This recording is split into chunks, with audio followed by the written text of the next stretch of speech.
172 years ago, in 1790, in the presence of great crowds lining both banks here, thrillingly aware that they were sharing in the birth of a new transport era, a little vessel came through this lock and, slipping quietly into the Clyde here, spread her wings and set sail for Greenock. The little vessel, the first to do so, had sailed clear across the narrow waste of Scotland, from Grangemouth on the Firth of Forth on the east coast to Bowling on the Firth of Clyde on the west.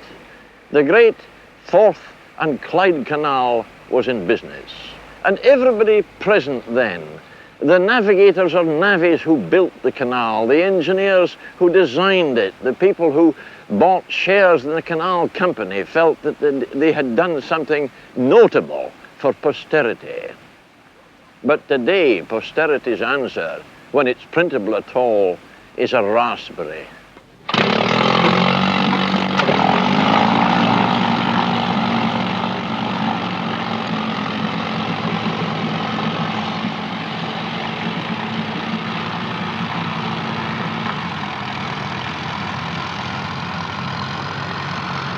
This is the start of 35 miles of waterway and 200 years of history. If anyone had foretold posterity's raspberry to the cheering crowds of 1790, they wouldn't have believed it. To them, this canal was not only a notable example of human ingenuity, but a guarantee of a brighter future. In those still early years of the Industrial Revolution, the greatest single bar to expansion in booming central Scotland was poor transport. Everything had to be hauled by horses along rough roads. In all, it took 22 years to cut this great ditch across Scotland. It fulfilled all the rosy prophecies. New works sprang up along its banks. New communities grew up beside it.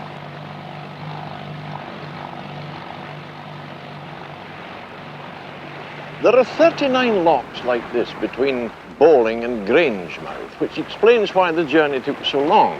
The passenger services from Glasgow to Edinburgh were quicker because they cut out some of the locks, but even so, the journey took 11 hours.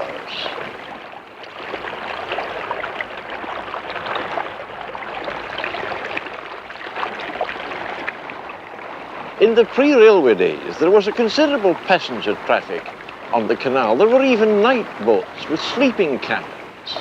Passengers then, of course, didn't mind a lock or two because they could look forward to the long, lockless stretch further on, where, cramming their hats well down, they could tear through the wandering countryside at 7 or 8 miles an hour.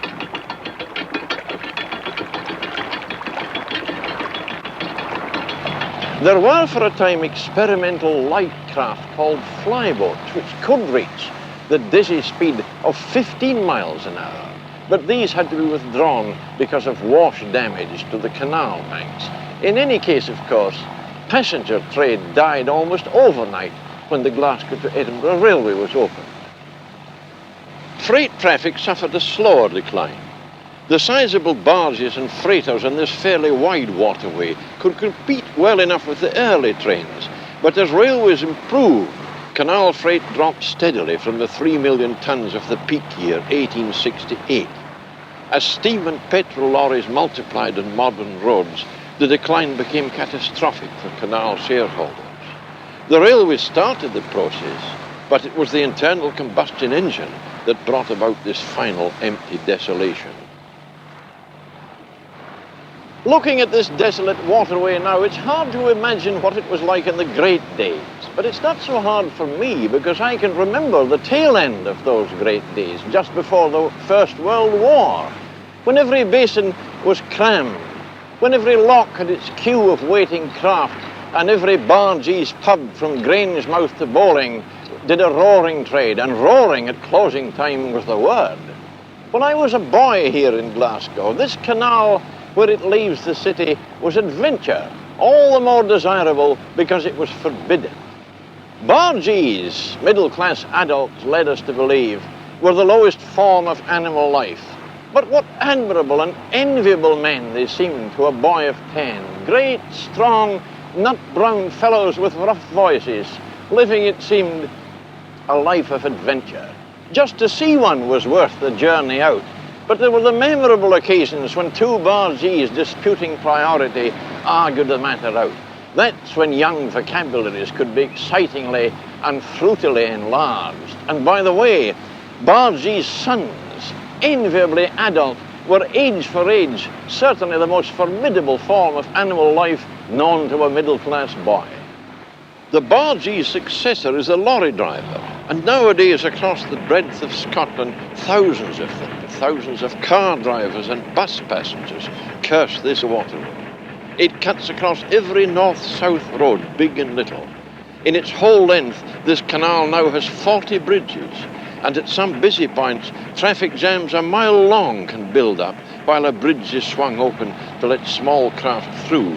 Today, except for some fishing boats and a few yachts, the canal is scarcely used at all.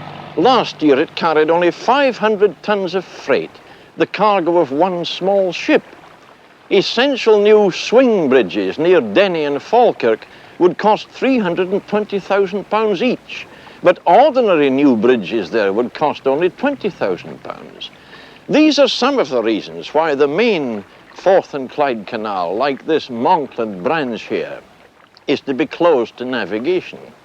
What will happen to it afterwards? Whose baby it will be if the Transport Commission should seek and get a certificate of abandonment, which is a legal way of saying pass to you, Jack, is another matter, and one which is worrying some local authorities. The trouble about a thing like this is it's so permanent. Good night.